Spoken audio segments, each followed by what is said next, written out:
Okay, so 6 on the dot, and let's just get started. So tonight, I've got two artists with me. I've got Diane Massey Dunbar, painter, and I've got Evelyn Gottschall Baker, who is a sculptor working in glass. So hi, ladies. Hi there. Good to see you both. I'm so glad you could make it. So the other thing that I have been doing on all of these calls is saving a little time at the end so that our artists can actually talk to each other a little bit and ask questions and anything that you have on your mind. So we will plan on doing that. And since it's just the three of us tonight, I think, we have some time to ask each other questions. So anyway, should I flip a coin or should I just pick who goes first? Just pick. Okay, how about if we start with you, Evelyn? Sure. Okay, so, and Deborah, I am fully expecting you to ask some questions here, our other glass artists out there. Okay, so Evelyn, I put a spotlight on you, and I am going to pull up your work here in just a second. But I'm wondering if we could do. We're getting to see a little glimpse inside your studio, right? Yeah. Yes. Yes. And so you have the one piece, and right off the bat, I want to talk to you about glass. And so glass is this kind of yin yang thing, right?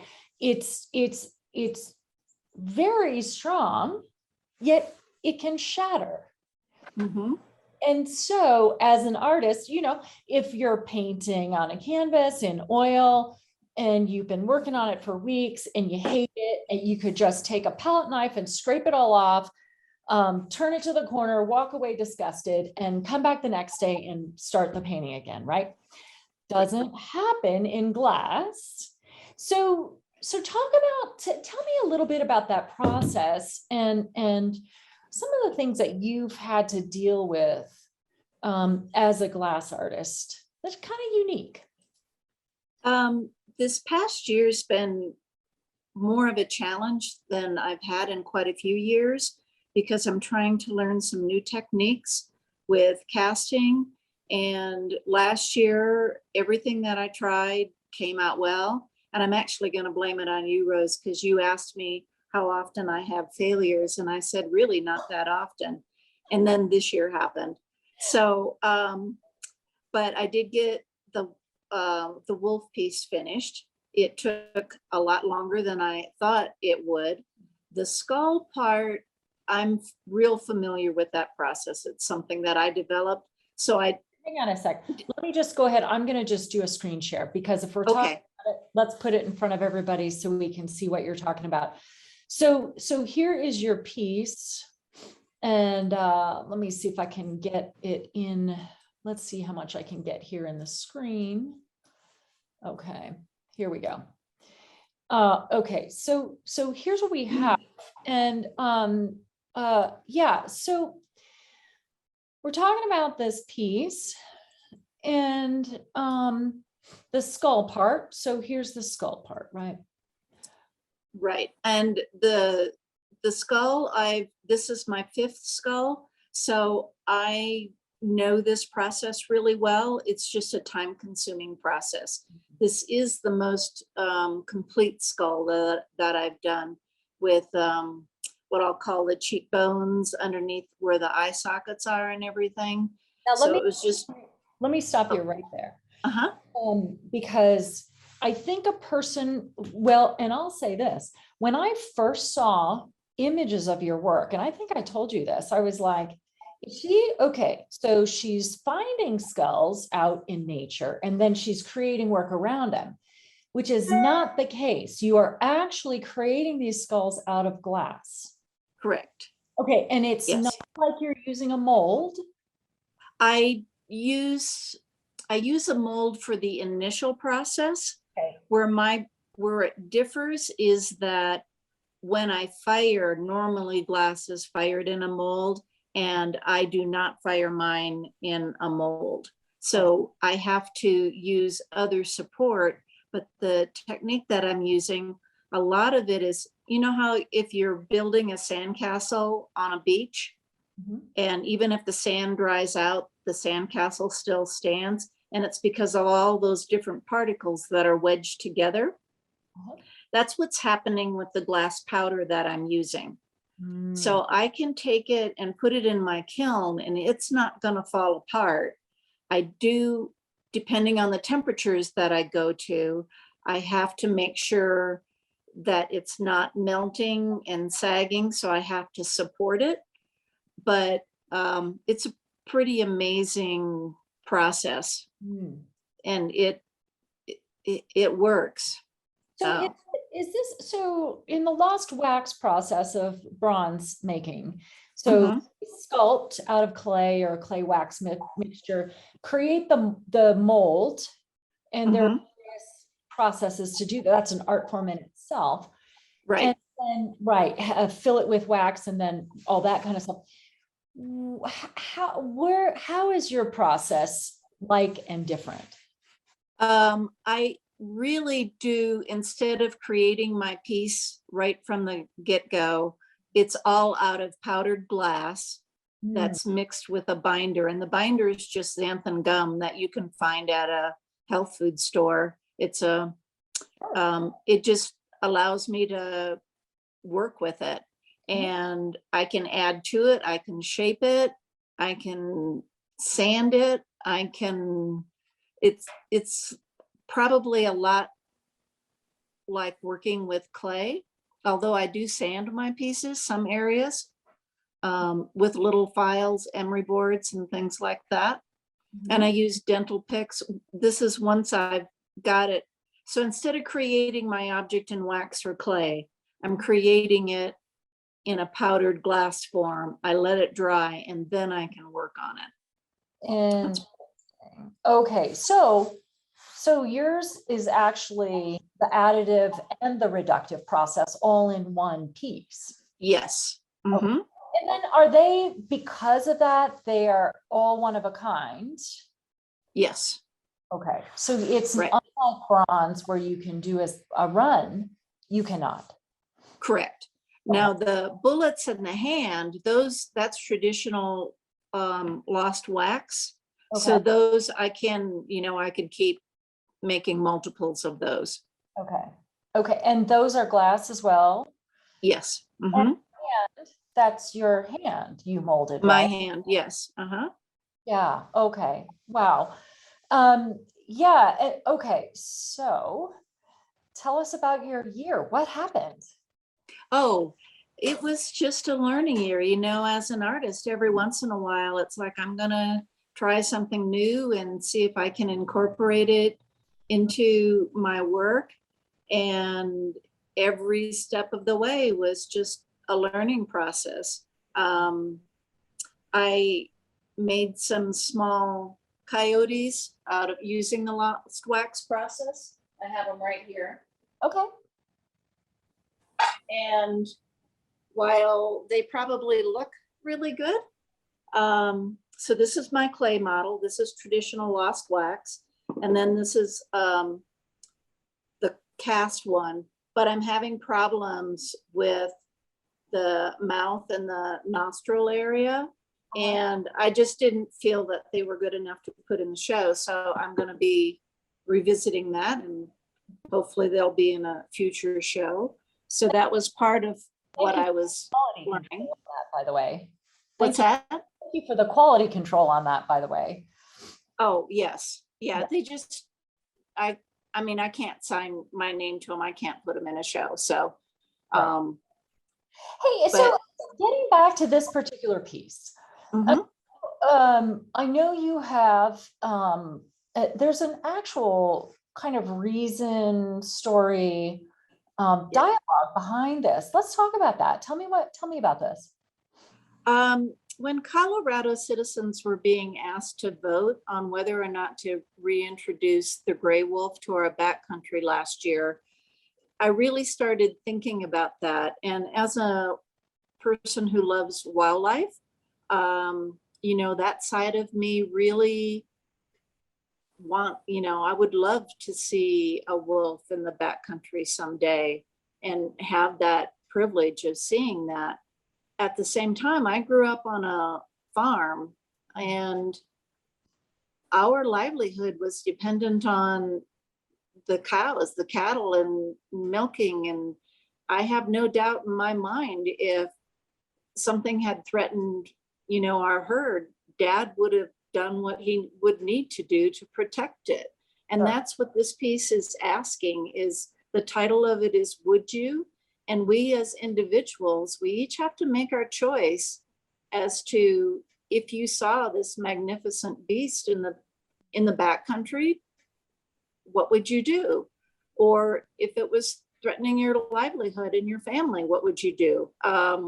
So I don't try to answer the question. I want the viewer to do that. And that's what this piece is all about. Yeah, I really like that. And what I love about the queer show is really this exact thing that we're talking about right now. And I know, Diane, we're going to have this conversation will continue on with the work that you've put in the show. But in the West, we're not the East Coast, we're not LA, we're not San Francisco. We have a thriving art scene here, but we also have really important, significant issues and things to discuss. And we have philosophical disagreements. But these are all things that I love when our artists pose these questions on a broader scale to our audience. And then we can have conversations about them. And I think that's a vital thing that art does for us as a community, but actually globally, posing questions and having these conversations happen. So yeah, I absolutely love this piece, and I can't wait for people to see it in person, because I think we're going to constantly field the question of, okay, so I get that's a skull, but how did she do this, right? And so, it's going to be really a lot of fun to say, no, this is all glass. It's all handmade glass. Right. Yeah. Would Yeah. it be helpful if I put together a sort of a small talking points piece on how the work is done? Yeah, probably, because you know what? I think our volunteers always really love to be able to give that to people, Okay. Yeah, for sure. Please do that. Okay. Okay, anybody out there, if you have questions for Evelyn, but hey, Evelyn, hang on, just stay. Sure. And I'm going to go over to Diane and shine the spotlight on you, because why not, right? Hi, Diane. Hi there. So, okay, you've got your Christmas tree up. You've got a big old blank canvas that is just begging for you to start painting on it. And I'm excited about the opportunity. What do you have in mind? What's going to happen? I am not sure, which is why there's no paint happening on it yet, but it will be happening soon. I'm exploring different ideas. Oh, okay, good. So you know what? Before we dive right into your work, no, actually, I'm going to change my mind. I'm going to pull up one of your paintings, and you know what? I think your process, I love that the two of you are on this call together, because as much as I don't always go into process on these conversations, I think with the two of you, this is really important, because your process, Diane, is so unique. You start off in kind of a traditional way, and you're painting on canvas. You're painting with oil. You're using, these are all traditional. These are all things that are completely understandable. You grid off your canvas. Now, this is a very old traditional technique to grid the canvas. Actually, you draw grid lines. Then what happens? Well, when I use the grid system, which I use for these complex paintings, it's tool to help me draw and get everything where it needs to be, because there's a lot going on in this painting. And this painting is called Journey to This Moment. And I'll talk about it more in just a minute. But so I grid and I start actually in my upper left-hand corner. Mhm. The reason is a lot of times when I paint, I balance my little finger on the canvas as I sketch or as I paint, and I don't want to be in wet paint. So I start in the upper left and move across, and then I go down a row and move across and continue to paint down and across. In this particular painting, I started with the gray and then I moved to the color. It's a very complex painting. So Rose, would you like me to talk about what this painting represents for a minute? Yeah, let's talk about that.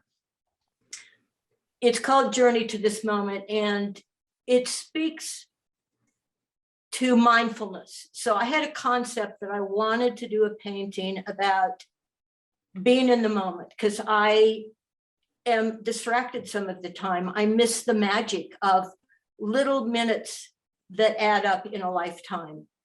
And because I'm on the phone or I'm responding to a text or whatever, and we all have that in our lives. So first I had to start with a concept, and what perhaps a lot of people don't understand is a concept isn't enough. You've got to have a concept, but a concept has to become a painting, and not all my concepts become paintings. I chose a tree, and I chose a tree because they're long-lived. They've been through a lot of winters and a lot of summers and winds and have survived. So there's an element of life. I chose the gray for the sides, which represents our past. Our past informs us, it instructs us, and it's important. We access it through memories. We learned early on not to touch the top of the stove when it's hot. But it doesn't have color, and it doesn't have light, and it doesn't have opportunity, and it doesn't have choices. The colored square is this minute that is ever changing, which does have color and light and opportunity and choices. And as I was painting this, it was a reminder to myself to be in the minute, to be in the minute as I'm painting, to be in the minute with friends, to be in the minute as I'm talking with you. And it was a very challenging painting. I started with the gray and then went to the colored square, and it didn't work because I'd gotten the gray a little too dark. So then I had to go back, which wasn't a bad idea because it gave me the opportunity to simplify things. And with glazes, I simplified the gray area. And I'm really happy with the painting. I was 3 months in this painting, trying to push and pull and balance things. Wow. And that's the thing, isn't it? You know, art really is a balance. And when you have a concept, which, you know, you both have really strong concepts in all that you do, you know, I think there is that question of, and I'll ask you this question, when is it done? When is it? When the curator calls and yells at you for not having it there, is that when it's done? It's done when I can't find anything to fix. That doesn't mean there's not errors in the painting, but I fixed it as far as I can fix it, basically, is the answer to that. Sometimes I know when it's done, other times I don't know when it's done. So it's a process. Art is a process. And Rose, I'd like to say that a painting doesn't necessarily have to have a long story behind it. The concept could be something as amazing as, I love the way yellow and purple look together, so I'm going to do a painting of stripes with yellow and purple, and that's equally valid. A painting can be a vista, and an artist has to make all these decisions. So in a vista, you have to decide what part of the vista you're going to choose to paint. This was just an involved piece, and on the difficulty scale, it's in the top 5. Yeah. You know what, I've been hanging all the show this week, and actually because there's only 2 of you on this call, I think I might share some sneak peek installation pictures with you. But you know, this one it's just really stunning in person. It's a good size painting as well. It's also one that I think, oh my God, if this were made into a puzzle, wouldn't that be amazing? Yeah, that'd be, yeah. Yeah. Okay. So, Rosie's Diner. So this is always just, I love when you do these rain on the windshield. And you know what, this is another one where, just like with Evelyn's work, you know, that I know we're going to say, nope, that's not a real skull. She actually hand made that out of glass. You know, we always have to say, nope, that's not a photograph. This is actually an oil painting. And I love seeing it this big.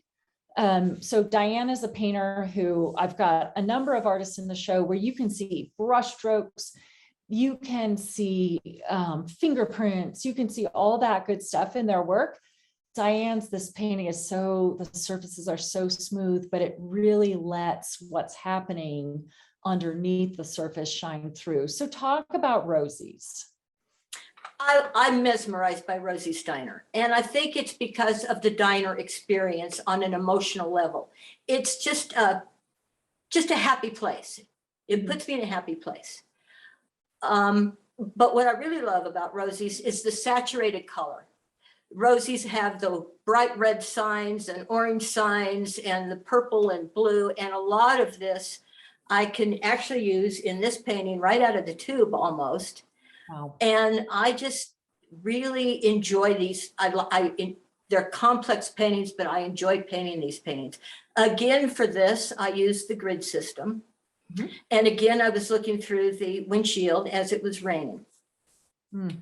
One of the choices I had to make is this painting has some perspective in it. So the top line isn't exactly even and the bottom isn't exactly even. And I looked at my reference. I had multiple references of this. I chose this one because I like the smear going down the middle of the windshield. I looked at it and I went back to it and I cropped it and straightened it. And frankly, at the end of the day, I kept the perspective in there. I liked it a little kitty wampus. To me, it added a little bit of character to it, and you guys get to be the judge. But that was, as artists, we make these decisions. And yeah, so I just backed out of it so people could see the whole thing. I'm going to pull up the next one here. That is Covenant. Let's talk about this double rainbow. Oh my goodness, Covenant. Covenant is a little out of my wheelhouse. I don't do a lot of traditional oil paintings. What I will say is it was time, this was the time in my life to do this painting.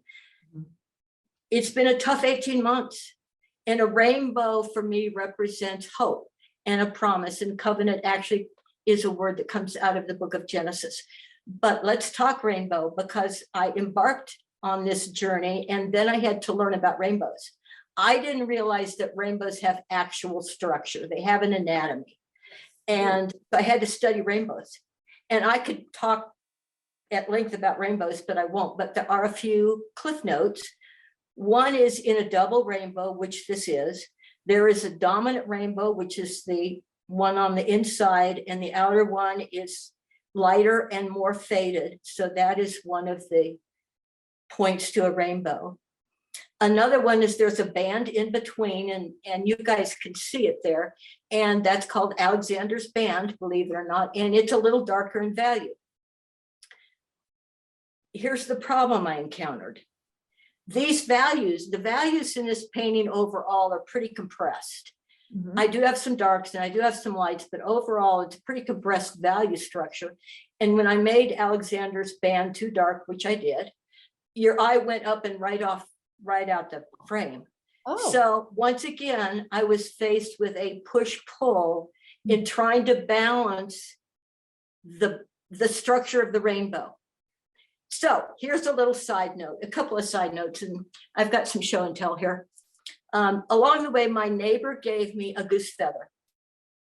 And I thought it might be while I was doing this, here we go, goose feathers. I thought they might be the ideal blending tool for the sky for this painting. And actually used the goose feathers, and I can now make comments about it. They are sturdy, they do as advertised, and I actually used them to apply paint. So when I ran into trouble in the sky, I could lightly mix paint and medium and very lightly brush over. Oh, nice.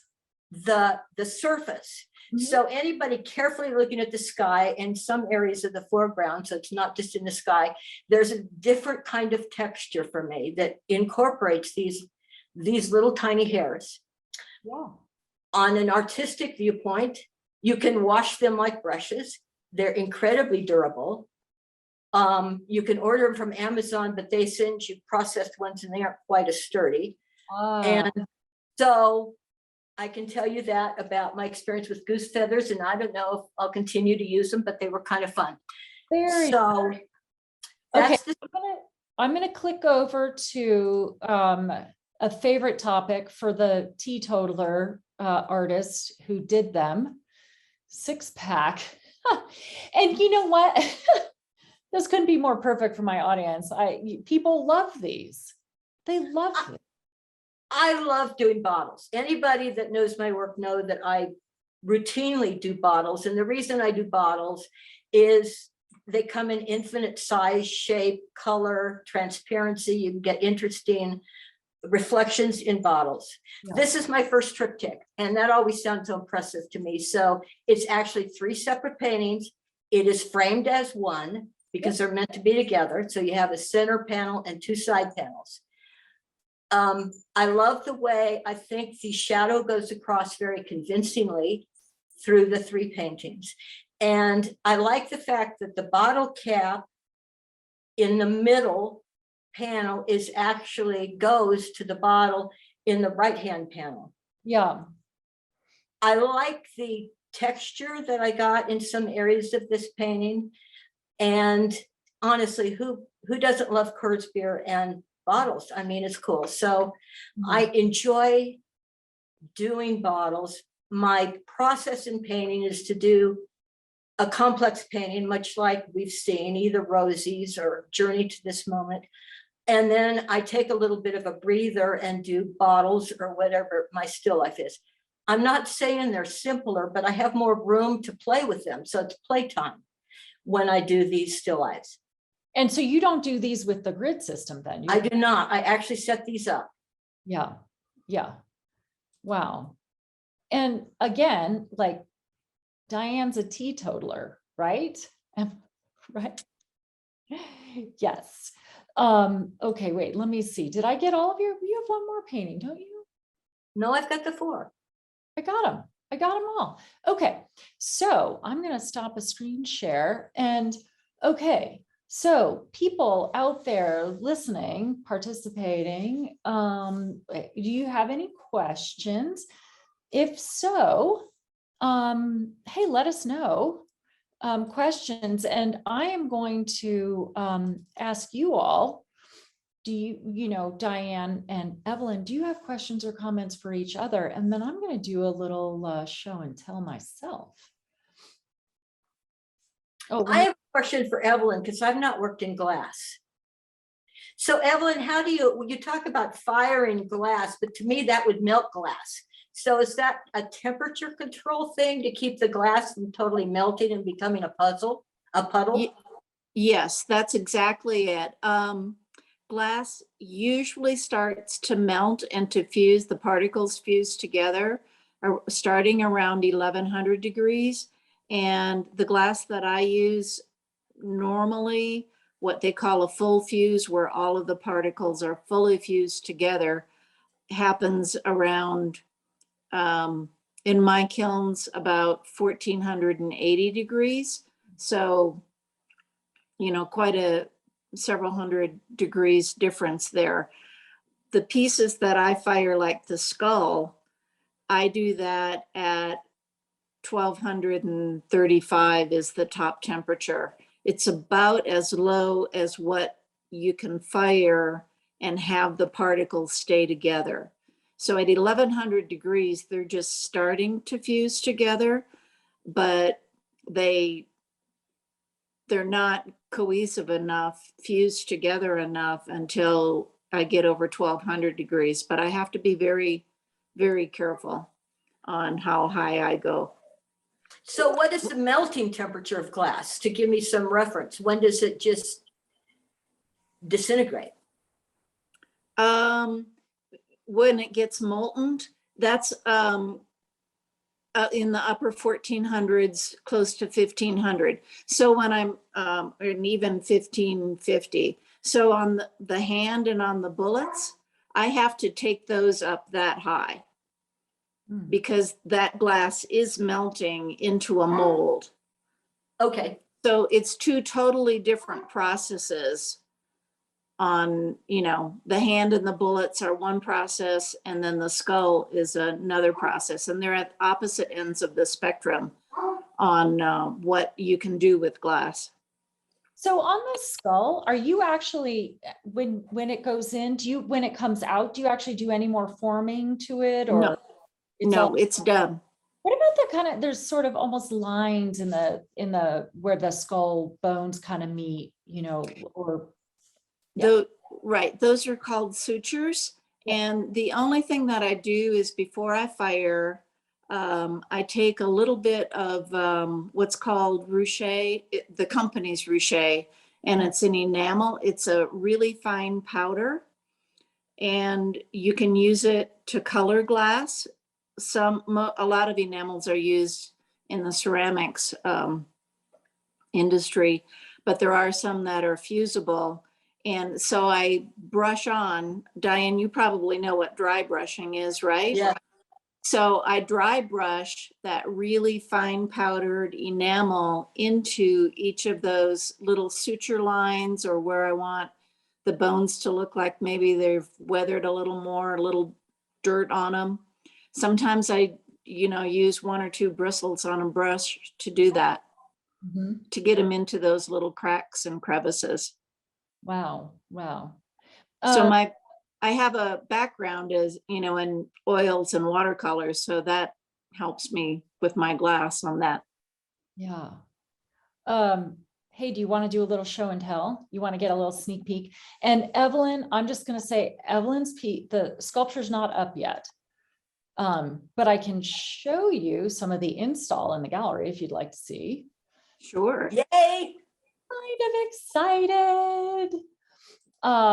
Okay, so these are recent photos. So this is when you walk in the gallery and just start to head in the back. And this is kind of a different view of that room. And then our stuff everywhere. And this is still the front part of the gallery. So you can see we're just getting installed. I'm really excited because the guys and I have worked really hard on kind of coming up with some more like really salon hangs that are different than what you'd expect. So we do have some kind of straightforward hangs. See where you see these three pieces kind of all in a row.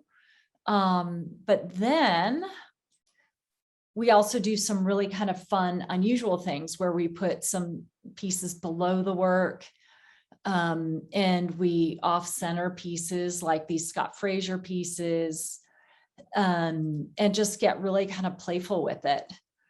There's Rosies and Covenant. You're by Melanie Yazzi's work and Rick Stevens' work. And here you are. There they are. Oh, so, lovely. yeah, so you can get a feel for the size of those pieces. They're really nice. And they just look amazing. And this is heading into the back of the gallery, and that's Kim Lordier's work. And they were just about to hang Lori Kersey's work in the back, and Terry Gardner's work is on that side wall right there. And yeah, and so here's Kim Lordier's and Kwang Ho. fresh out of Kwong's studio, Terry's work. And then this is Don Cohen gave me 10 of these fabulous charcoal drawings. So now you're looking out the other way. And we did this huge salon hang. Here's the 10th piece with an airbrush of his. So now you can see out down the gallery from the other way. And by the way, everything is going to be hung by Friday, and then we'll be open for previews Monday through Thursday next week. So if you want to come preview, just let me know. You just need to bring a mask and show your Vax card, or just, wear a mask. And so this is, I love this hang. So this is Timothy Standring and his watercolors. And this is what we're doing this year, is we're just having a whole bunch of fun. Just trying to have each individual work try and stand out in a different way. And that's Dan's brick back there, which is pretty fun. And then here's the final, we hung Lori Kersey's work. So that big grid of her painting or her drawings are right there. And you see this is Silas Thomas. He's a new artist, and Bill Haskell right there. So just really great. Here's a little more close up. And this is outside. So Brad Overton and Lee Andre. And further down the wall, Raj Chowdhury is further down the wall. More of Lee's work. Looking the other way. Okay, I got a little carried away. I was really excited. And Raj's work. Okay, so this is like, I always feel like when we hang the Coeur show out in this complex, it's like trying to make a silk purse out of a sow's ear. Like we've got all this plumbing and stuff hanging down, but I think it's just kind of, I don't know, it's just a little miraculous how it all sort of comes together. But Ulrich Leiter and Michael Blessing. So these are the outer galleries. And Ulrich's work, Stephanie Hartshorn, and then moving into Maeve Eichelberger. So if you're familiar with the Coeur show, this is the outer galleries. And yeah, this is what we get to play with. This is our blank canvas, Diane. That's so exciting. Yeah, it is. Maeve Eichelberger. So we're just kind of really having fun playing with stuff. Diane Woods, and then Carmel Timmons. And here's Carmel. So again, this really cool, unique hang. Just like really trying to make everything stand out all on its own, And this is Rick Young. And that's the end. So you're just going to have to come out and see it.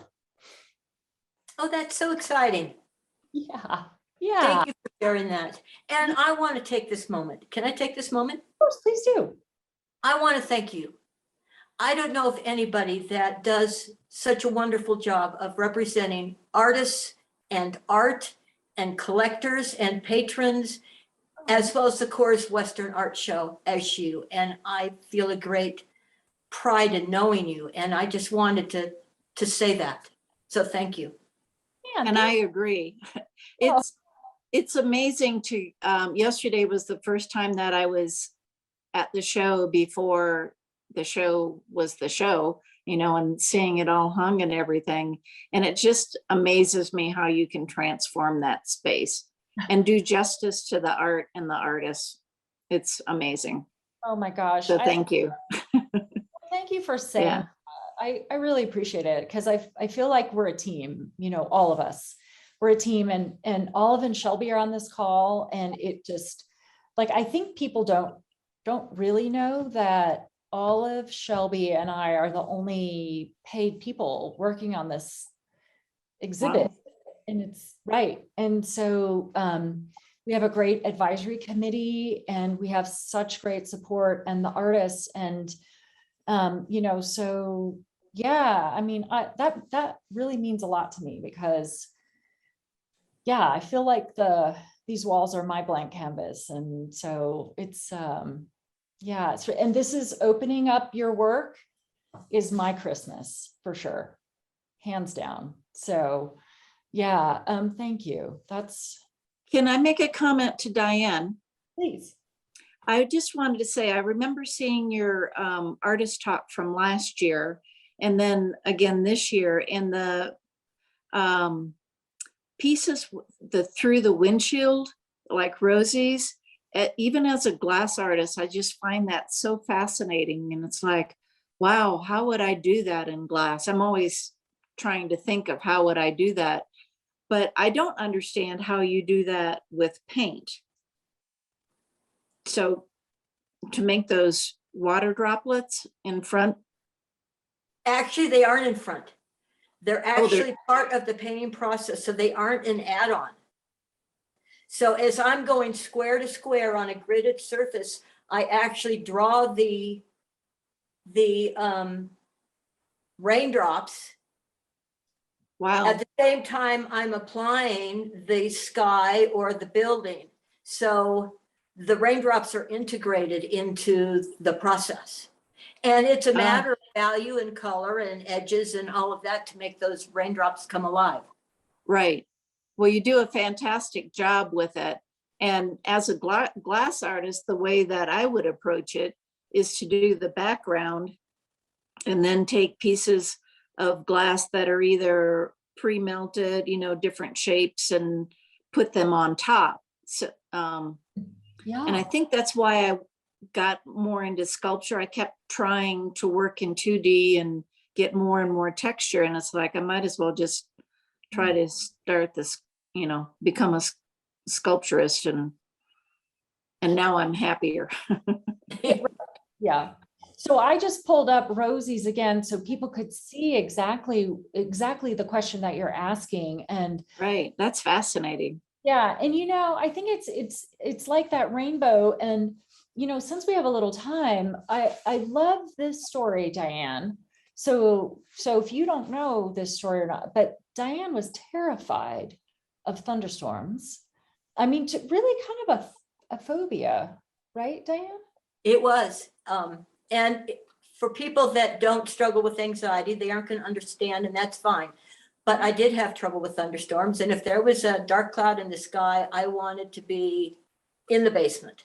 Mm-hmm. Until one day I ended up in gridlock in rush hour traffic and an unexpected storm, because I always check the weather. Are we going to have rain today? And I wouldn't plan on getting out, and it blew up overhead, and it was a nasty storm, and I was really anxious. And I don't know what prompted me. It was an intuitive thing. There was a camera on the passenger seat, and I pulled it out, and for whatever reason, I started taking pictures of the windshield. Now, one thing I can tell you, and probably all the artists will agree, once that side of the brain is turned on, it quiets everything. So I became fascinated with the rain and it dampened down the anxiety, it dampened down the noise of the storm hitting the windshield. And it's been a healing process. So as time has gone on, I've done more of these. Now I get out in the rain. I actually do some storm chasing to get reference material. So now I'm okay with most storms. Do not like tornadoes and do not like hail, but otherwise I'm good.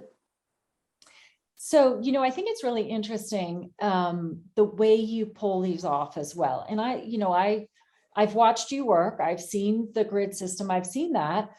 And I think that the fascinating thing is this optical illusion that rain on a windshield has, and how it's flipped, right? It's like looking through a globe or a prism or something.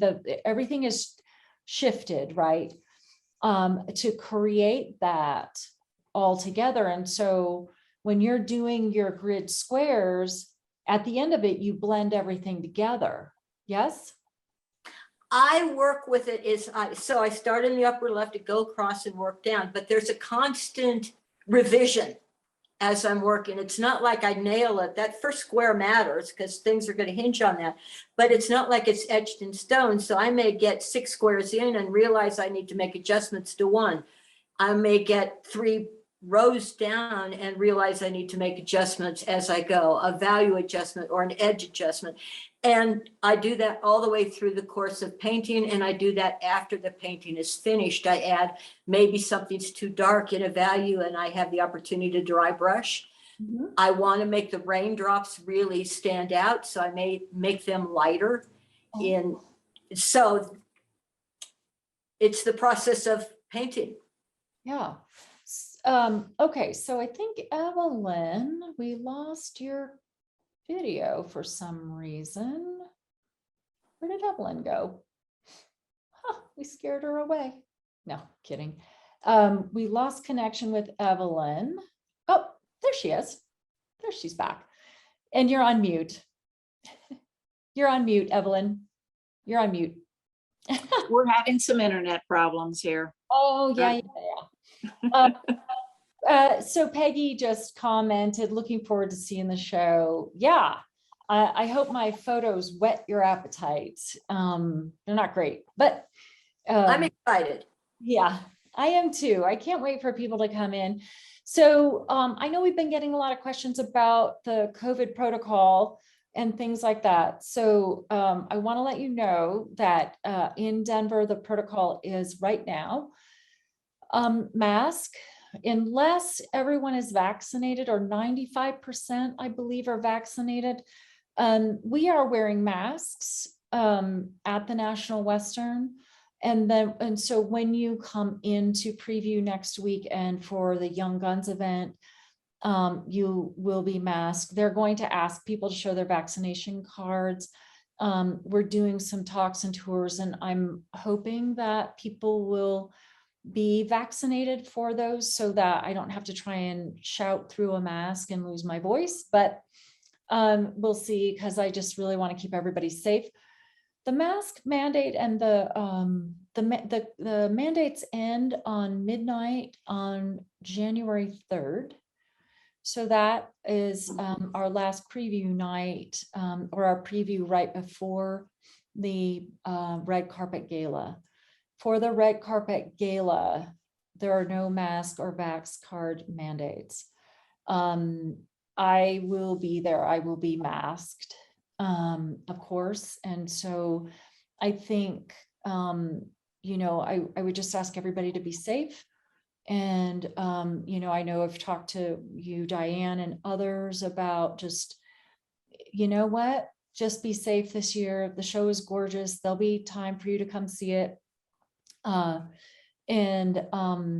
know, we'll just get through it. If you come to a preview where you feel comfortable and everybody's vaccinated and you have a mask on and you want to buy something, then you just find me or find Olive and we will work that out. If you are not comfortable being at the gala on opening night, we're going to work it out. We're going to make it all work. This is just a weird year. But we want everybody at the end of the day to be safe and comfortable. Mm-hmm. So that's where we are with everything. And so again, the show is going to be completely hung. We're probably going to be putting up wall tags and stuff still on Monday, but it'll be lit and ready to go. And we will post online. But if you would like to come in Monday, Tuesday, Wednesday, or Thursday, for sure, just we want you to feel free to come on in. We're going to have to post a phone number because the doors are all locked downstairs. So it used to be it was a little easier access, but now the doors are locked. So please just keep an eye out on the website, and we will post phone number for you to call, and we'll probably put it on the door if you're previewing. So you can just call and we can have somebody let you in. So we're just trying to be really safe and keep all of our patrons and artists safe. So anyway, I don't know. Do you have any other questions or comments? And anybody out there listening, let me know. Otherwise, I might let the two of you ladies off the hook for the night.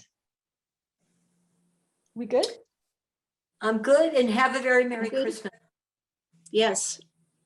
And I'll see you next week. Perfect. Perfect. I hope to see you all. Happy holidays and look forward to seeing everybody. Take care. Thanks for coming Happy on. holidays. Bye. Bye. Bye.